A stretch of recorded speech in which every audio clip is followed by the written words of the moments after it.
All right, so then the next thing is, and it's just a fact of life. Not everybody can afford everything they want.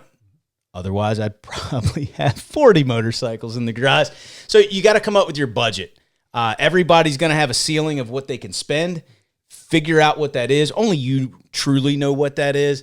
And then some things to consider in that budget are, are you going to pay cash for the bike? I mean, that's always what you'd love to do is pay cash. I know not everyone can afford that. Some people are going to finance it. So take the financing cost into it. Sometimes you can find closeout deals where, the manufacturers are throwing out like 0.9% or 0% or 2.9. Just be careful on that because sometimes it's an introductory rate for the first 12 months or 6 months, and then it jumps up to like 14%.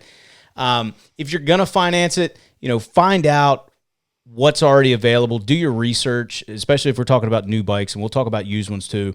Do your research before you get to the dealership to find out what's available for specific brands, makes, and models.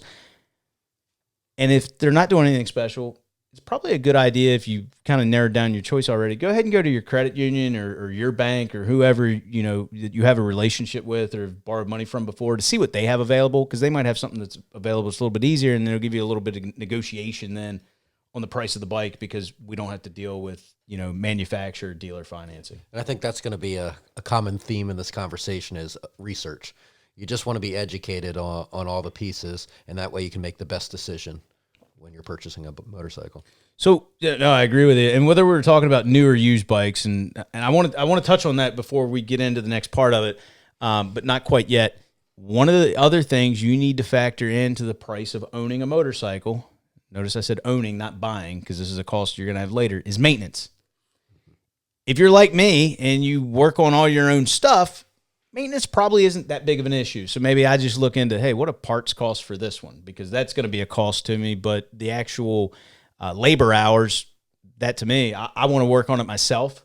So I don't take that into account. Yeah, but you still want to consider a little bit of that, right? Because at the end of the day, you definitely want to be riding more than you're working on the motorcycle. No, and you're right. And this is, typically speaking, European motorcycles require more maintenance than the Japanese motorcycles. And what I mean by require more maintenance, I'm not necessarily saying they're breaking down more often.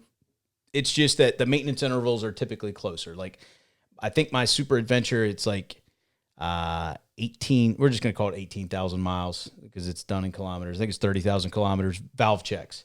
But I think on your FJR, it's something like, it's either 24, 26, 28,000. And by the way, I don't know anyone that's ever really had to adjust them on that bike. They usually are within spec. But that, if you're riding 15,000 miles a year, you can figure every 2 years, I'm going to be checking mine basically once a year, somewhere right around there where you might be able to go 2 years.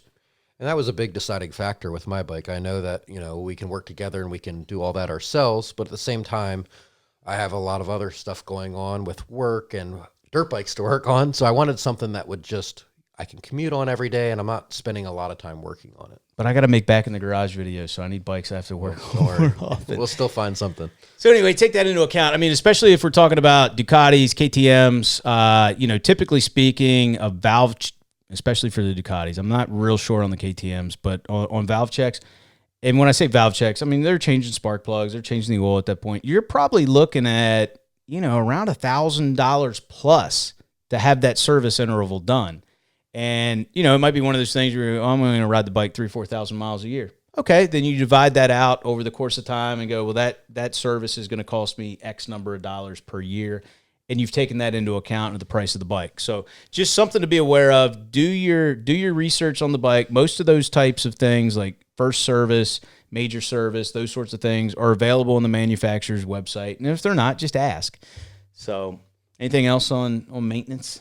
No, I think we covered it all.